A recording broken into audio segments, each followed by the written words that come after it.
Hi hello welcome to competitive cracker. Competitive ക്രാക്കറിൻ്റെ പുതിയൊരു വീഡിയോയിലേക്ക് നിങ്ങൾക്ക് സ്വാഗതം. അപ്പോൾ നമ്മൾ CSCBയുമായി ബന്ധപ്പെട്ടുകൊണ്ടാണ് നമ്മൾ കുറച്ചധികം വീഡിയോസ് ചെയ്തുകൊണ്ടിരുന്നത്.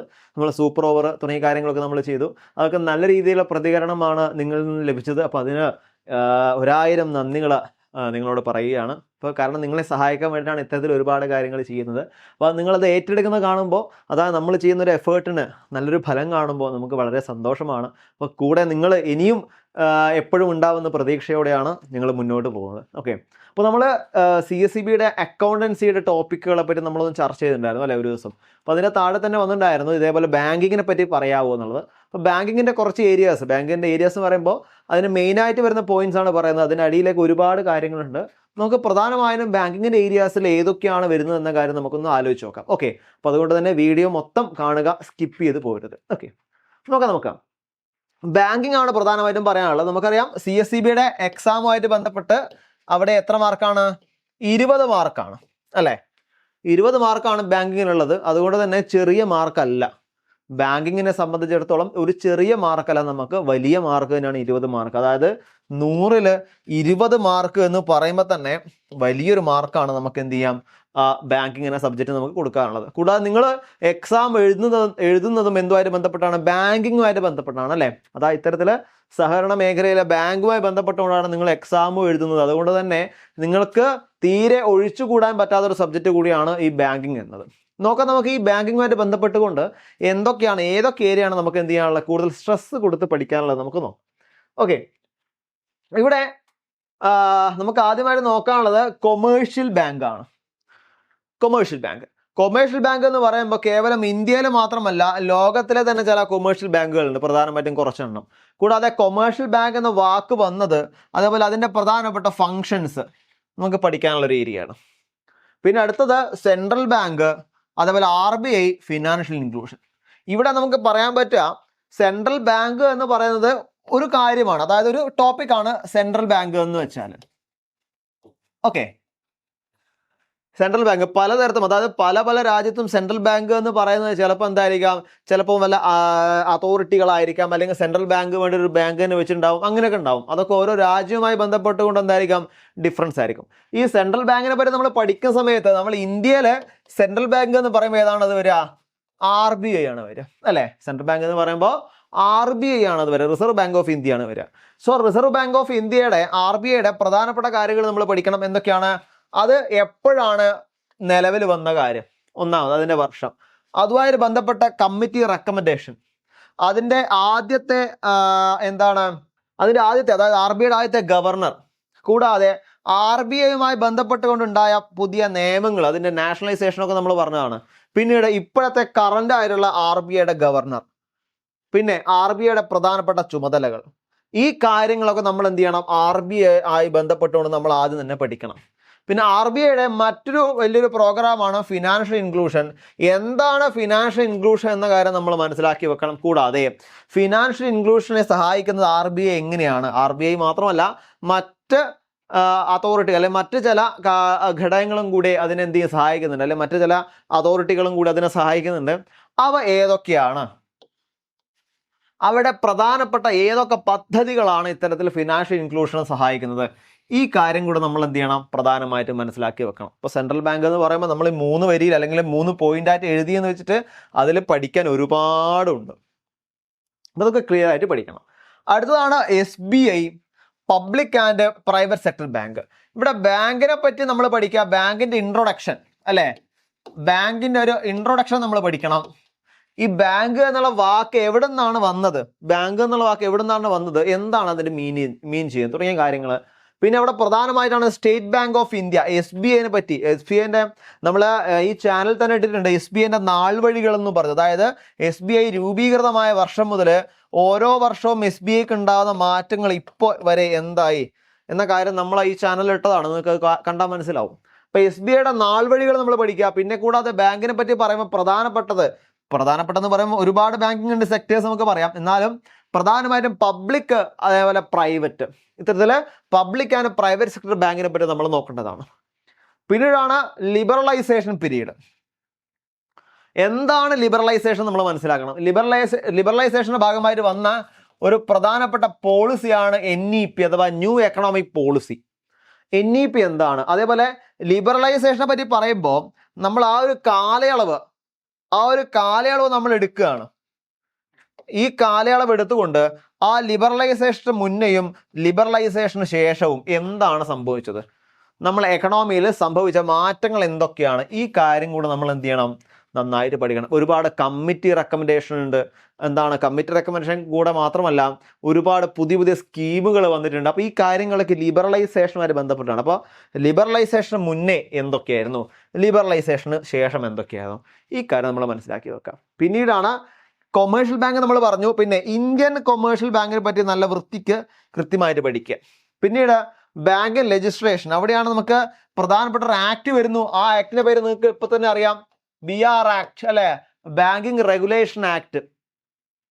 ബാങ്കിങ് റെഗുലേഷൻ ആക്ട് കൃത്യമായി പഠിക്കുക, അതിലെ ചില സെഷൻസ് പഠിക്കുക. കൂടാതെ ബാങ്കിങ് റെഗുലേഷൻ ആക്ട് പ്രകാരം പറയുന്ന ചില കാര്യങ്ങൾ നമ്മൾ എന്ത് ചെയ്യാം, കൃത്യമായിട്ട് പഠിക്കുക. പിന്നീട് പ്രാക്ടീസസ് ഓഫ് ബാങ്ക്, ബാങ്കിൽ ഉണ്ടാകുന്ന പ്രധാനപ്പെട്ട പ്രാക്ടീസുകൾ എന്തൊക്കെയാണ്, പ്രാക്ടീസ് ഓഫ് ബാങ്ക്, അത് പഠിക്കുക.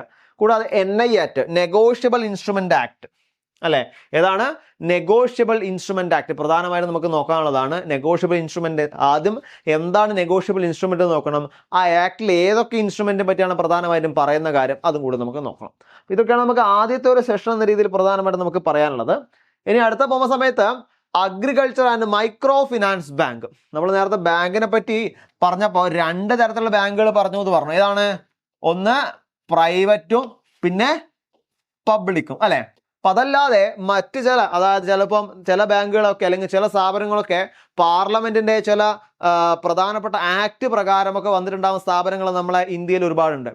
അല്ലെങ്കിൽ ചില നിയമനിർമ്മാണങ്ങളുമായി ബന്ധപ്പെട്ട് വന്ന ചില സ്ഥാപനങ്ങളുണ്ട് അല്ലെ. അപ്പൊ അത്തരത്തിൽ വന്ന ഒരുപാട് ബാങ്കുകളും നമ്മുടെ നാട്ടിലുണ്ട്. സോ അത്തരത്തിലുള്ള മൈക്രോ ഫിനാൻസ് ബാങ്കുകൾ, അതുപോലെ അഗ്രികൾച്ചറിനെ ഹെൽപ്പ് ചെയ്യുന്ന ബാങ്കുകൾ, അവയെ പറ്റി കൃത്യമായി പഠിക്കുക. അവ ഏതൊക്കെയാണ്, അവ രൂപീകൃതമായ വർഷം, അവയുടെ ഉദ്ദേശശുദ്ധി, പ്രധാനപ്പെട്ട ലക്ഷ്യങ്ങൾ തുടങ്ങിയ കാര്യങ്ങളൊക്കെ അത് എണ്ണമിട്ട് നമ്മൾ ഓരോന്നോരോന്നായിരുന്നു നമ്മൾ പഠിക്കണം. പിന്നെ ടെക്നോളജിക്കൽ അഡ്വാൻസ് ഇൻ ബാങ്ക്, ഇത് രണ്ടും, അതായത് ടെക്നോളജിക്കൽ അഡ്വാൻസ് ഇൻ ബാങ്കിങ്ങും അതേപോലെ റീസെന്റ് ട്രെൻഡ്സ് ബാങ്കും, ഈ കാര്യങ്ങൾ നമുക്ക് വേണമെങ്കിൽ ഒറ്റയടിക്ക് നമുക്ക് പറയാൻ പറ്റും അല്ലെ. റീസെന്റ് ട്രെൻഡ്സും അതേപോലെ ടെക്നോളജിക്കൽ അഡ്വാൻസ് രണ്ടും കൂടി കൂട്ടി നമുക്ക് ഒരു വാക്കിൽ പറയാം, എന്താണ്, മോഡേൺ ബാങ്കിങ് എന്ന് വേണമെങ്കിൽ നമുക്ക് പറയാം അല്ലെ. മോഡേൺ ബാങ്കിങ് എന്ന് പറയാം. അപ്പോൾ മോഡേൺ ബാങ്കിങ്ങിനെ പറ്റി പറയുന്ന സമയത്ത് അവിടെ നമ്മൾ ഇപ്പോൾ, അതായത് ഇപ്പോഴത്തെ കാലഘട്ടത്തിൽ നമ്മൾ ഈസി ആയിട്ട് ഉപയോഗിക്കുന്ന ഒരുപാട് കാര്യങ്ങളുണ്ട് അല്ലെ, ടെക്നോളജിക്കലുണ്ട്. അപ്പോൾ അതൊക്കെ നമ്മൾ അവിടെ ചേർത്ത് പറയേണ്ടത്. ഉദാഹരണം പറയുമ്പോൾ ഒന്നാമത് നമ്മൾ പറയും UPI ട്രാൻസാക്ഷൻ നമ്മൾ പറയും അല്ലെ. ഗൂഗിൾ പേ ഒക്കെ ഇത്തരത്തിൽ ടെക്നോളജിക്കൽ അഡ്വാൻസ്ഡ് ആയിട്ടും അതേപോലെ എന്താണ് മോഡേൺ ബാങ്കിങ് ട്രെൻഡ്സ് ആയിട്ടും വന്ന കാര്യമാണ് UPI ട്രാൻസാക്ഷൻ.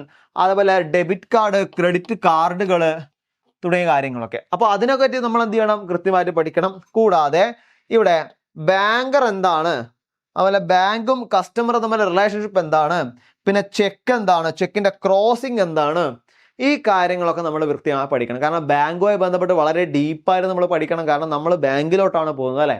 ബാങ്കുമായി ബന്ധപ്പെട്ട വളരെ ഡീപ്പായുള്ള കാര്യങ്ങൾ നമ്മൾ പഠിക്കണം. എന്നാൽ മാത്രമേ നമുക്ക് എന്ത് ചെയ്യാൻ പറ്റുള്ളൂ, ഈ ഒരു 20 മാർക്ക് നമുക്ക് ഈസി ആയിട്ട് ക്രാക്ക് ചെയ്യാൻ പറ്റുള്ളൂ. അപ്പോൾ ഇവിടെ നമ്മൾ ഈ മോഡേൺ ബാങ്കിങ്ങിന് നല്ല രീതിയിൽ എന്ത് ചെയ്യുക, ഒരു സ്ട്രെസ് കൊടുത്തുകൊണ്ട് പഠിക്കുക മോഡേൺ ബാങ്ക്. കാരണം മോഡേൺ ബാങ്കിങ് ടെക്നോളജീസ് ആണ് എനിക്ക് തോന്നുന്നു ഇപ്പോൾ വരുന്നതിൽ കൂടുതൽ ട്രെൻഡിങ് ആയിട്ടുള്ള ഒരു ഹോട്ട് ടോപ്പിക് എന്ന് പറയുന്ന ഇത്തരം റീസെന്റ് ട്രെൻഡ്സ് ആണ്. അപ്പോൾ അത് നിങ്ങൾ എന്ത് ചെയ്യുക, നല്ല സ്ട്രെസ് ചെയ്തുകൊണ്ട് പഠിക്കുക. കൂടാതെ ഈ ബാങ്കിൽ നടക്കുന്ന ചെക്ക്, അതേപോലെ അവർ തമ്മിലുള്ള റിലേഷൻഷിപ്പ്, അത് കസ്റ്റമർ റിലേഷൻഷിപ്പ്, ബാങ്കിങ് ആക്ടിവിറ്റീസ്, ചെക്കിനെ പറ്റി പറഞ്ഞാൽ ചെക്കിന്റെ ക്രോസിംഗ് അല്ലെ, ബിൽ ഓഫ് എക്സ്ചേഞ്ച് തുടങ്ങിയ കാര്യങ്ങളൊക്കെ ഉണ്ട് അല്ലേ. കൺസൈൻമെന്റ് ഇത്തരത്തിലുള്ള കാര്യങ്ങളൊക്കെ നമ്മൾ എന്ത് ചെയ്യുക, പ്രോപ്പറായിട്ട് പഠിക്കുക. ഇതൊക്കെ നമുക്ക് എന്താണ്, ഇത് പഠിക്കൽ മാത്രമല്ല, നമുക്ക് പ്രാക്ടിക്കലി ഇപ്പോഴും എപ്പോഴും അല്ലെ. ഒരു ബാങ്കിൽ പോയാൽ നമ്മൾ ഏറ്റവും കൂടുതൽ ഫേസ് ചെയ്യേണ്ട ഒരുപാട് ഇഷ്യൂസ് ഉണ്ടാവും ചിലപ്പോൾ നമുക്ക് അറിയാത്ത പോലുള്ള അല്ലെ. ഇപ്പോഴും നമുക്കറിയാം, ഇപ്പോഴും ബാങ്കിൽ പോയാൽ ചില ആൾക്കാർക്ക് ബാങ്കിൽ നമുക്ക് എന്ത് ചെയ്യാൻ അറിയില്ല, ആ ബാങ്കിലേക്കുള്ള ഫോം പൂരിപ്പിക്കാൻ, അതായത് ഡെപ്പോസിറ്റിന്റെ ഫോം പൂരിപ്പിക്കാൻ അറിയാത്ത ഒരുപാട് ആൾക്കാർ നമ്മളെ കൂട്ടത്തിലുണ്ട്. അപ്പോൾ അതൊക്കെ മാറണം, അതൊക്കെ നമ്മൾ മാറ്റി കൊണ്ടുവരണം. അപ്പോൾ അത്തരത്തിൽ ഇത് നമ്മൾ ഇവിടെ പഠിച്ചു എന്ന് വിചാരിച്ച് എക്സാമിന് വേണ്ടി മാത്രമല്ല, പ്രാക്ടിക്കലി നമ്മളെ ജീവിതത്തിലും കൂടി നമുക്ക് ഹെൽപ്ഫുൾ ആവുന്ന രീതിയിലാണ് ഈ ചെക്കിനെ പറ്റി. ഇപ്പോഴും പലർക്കും ചെക്ക് ഒപ്പിട്ട് നൽകാൻ പേടിയാണ് അല്ലേ? അങ്ങനെ ഒരുപാട് ആൾക്കാർ നമ്മുടെ നാട്ടിലുണ്ട്. അപ്പോൾ അതിനൊക്കെ ഒരു മാറ്റം എന്ന രീതിയിലാണ് നമ്മൾ ഇതും കൂടി ഇവിടെ പ്രാവർത്തികമാക്കുന്നത്. ഇത് കേവലം നിങ്ങൾക്ക് ഈ എക്സാമിന് വേണ്ടി മാത്രമായിരിക്കില്ല, കാരണം നിങ്ങൾക്ക് പ്രാക്ടിക്കൽ ഒരു നോളജ് കൂടിയാവും ഇത്തരത്തിലുള്ള കാര്യങ്ങൾ. ഓക്കെ, ഇതൊക്കെയാണ് നമുക്ക് CSCB-യുമായിട്ട് പ്രധാനമായിട്ടും പറയാനുള്ളത്, ബാങ്കിങ് ഏരിയയുമായിട്ട് ബന്ധപ്പെട്ട്. ഓക്കെ, അപ്പോൾ ഈ ഒരു ബാങ്കിങ്ങിൻ്റെ 20 മാർക്ക് നിങ്ങൾക്ക് ഈസി ആയിട്ട് നേടാൻ സാധിക്കട്ടെ. ഇത്തരത്തിലുള്ള ഈ ഒരു ഏരിയയുമായിട്ട് ബന്ധപ്പെട്ട MCQs നിങ്ങൾക്ക് ഈസി ആയിട്ട് ക്രാക്ക് ചെയ്യാനാവട്ടെ. എത്രയും പെട്ടെന്ന് നല്ല രീതിയിൽ 20 മാർക്ക്, അതായത് 20-ൽ 20 മാർക്ക് നിങ്ങൾക്ക് ക്രാക്ക് ചെയ്യാൻ പറ്റട്ടെ എന്ന് മാത്രം ആശംസിക്കുന്നു. ഇനിയും മറ്റൊരു കാര്യം കൂടി പറയട്ടെ, നമ്മൾ CSCB എക്സാമിന് വേണ്ടി പഠിക്കുകയാണ്. എക്സാമിന് വേണ്ടി പഠിച്ചു, ഏതാണ്ട് ഏരിയ കവർ ചെയ്തു വെച്ചോളൂ. അപ്പോൾ നമുക്കിനി എന്താണ് പഠിച്ച കാര്യങ്ങൾ, അതായത് പഠിച്ചത് എപ്പോഴും പഠിച്ചുകൊണ്ട് കാര്യമില്ല, കൃത്യമായ രീതിയിൽ റിവിഷൻ ചെയ്തില്ലെങ്കിൽ നമുക്ക് എന്താണ് പഠിച്ച കാര്യങ്ങൾ മറന്നു പോകാൻ സാധ്യത വളരെ കൂടുതലാണ്. സോ അതിന് വേണ്ടിയിട്ടാണ് നമ്മളെ CSCB-യുടെ ഒരു 45-ഡേ ക്രാഷ് ബാച്ച് നമ്മൾ ആരംഭിച്ചിരിക്കുന്നത്. നമുക്ക് പഠിച്ചു തുടങ്ങിയവർക്കും, അതായത് ഇനി തീരെ പഠിക്കാൻ തുടങ്ങാത്തവർക്ക് എല്ലാവർക്കും ഹെൽപ്ഫുള്ളാണ്. കാരണം എന്താ, ഒരു റിവിഷൻ എന്ന രീതിയിൽ പഠിച്ചവർക്കും അതേപോലെ പഠിക്കാൻ തുടങ്ങാത്തവർക്ക് നമുക്ക് എന്താ ഈസിയിൽ എങ്ങനെയൊക്കെ ചെറിയ മെത്തേഡിലൂടെ എങ്ങനെയൊക്കെയാണ് പുതിയ കാര്യങ്ങൾ, അതായത് CSCB എക്സാമുമായി ബന്ധപ്പെട്ടുള്ള പുതിയ സബ്ജക്റ്റുകളും ടോപ്പിക്കുകളും എങ്ങനെ പഠിക്കാം എന്ന കാര്യം കൂടെ നമുക്കിവിടെ വ്യക്തമാവുന്നതാണ്. അപ്പോൾ അതാണ് നമ്മളെ പുതിയ CSCB-യുടെ 45-ഡേ ക്രാഷ് ബാച്ച്. അതായത് ഒരുപാട് ഫീച്ചേഴ്സ് നിങ്ങൾക്കറിയാം, നമ്മൾ സാധാരണ പറയുന്ന പോലെ PDF മെറ്റീരിയൽ അവൈലബിൾ ആണ്, സിലബസ് ഓറിയൻറ്റഡ് ആയിട്ടുള്ള ലൈവ് സെഷൻസ് അവൈലബിൾ ആണ്, MCQ ഡിസ്കഷൻ, അതുപോലെ special mentorship program, weekly daily exam, mock എക്സാമുകൾ, ഇങ്ങനെ ഒരുപാട് ഫീച്ചേഴ്സോട് കൂടിയാണ് ഈ ഒരു 45-ഡേ ക്രാഷ് ബാച്ച് ഞങ്ങൾ ആരംഭിച്ചിരിക്കുന്നത്. അപ്പോൾ ഈ ബാച്ചുമായി ബന്ധപ്പെട്ട കാര്യങ്ങൾ അറിയാനും ബാച്ചിൽ ജോയിൻ ചെയ്യാനും അവിടെ ബോർഡ് നമ്പർ കൊടുത്തിട്ടുണ്ട്. ഈ ബോർഡ് നമ്പറിൽ നിങ്ങൾക്ക് എന്ത് ചെയ്യാം, കോൺടാക്ട് ചെയ്യാം. അപ്പോൾ അതൊക്കെയാണ് നമുക്ക് പ്രധാനമായിട്ടും പറയാനുള്ളത്. അപ്പോൾ എല്ലാവർക്കും ഒരിക്കൽ കൂടി എല്ലാ വിധത്തിലുള്ള വിജയാശംസകൾ നേരുന്നു. നിങ്ങൾക്ക് ഈ ബാങ്കിങ്ങിൻ്റെ ഏരിയ, അതായത് 20-ൽ 20 മാർക്ക് നിങ്ങൾക്ക് ഈസി ആയിട്ട് ഈ ഏരിയ ഒക്കെ കവർ ചെയ്ത് പഠിച്ച് നേടാൻ സാധിക്കട്ടെ എന്ന് ആശംസിച്ചുകൊണ്ട് നിർത്തുന്നു. നന്ദി, ബൈ.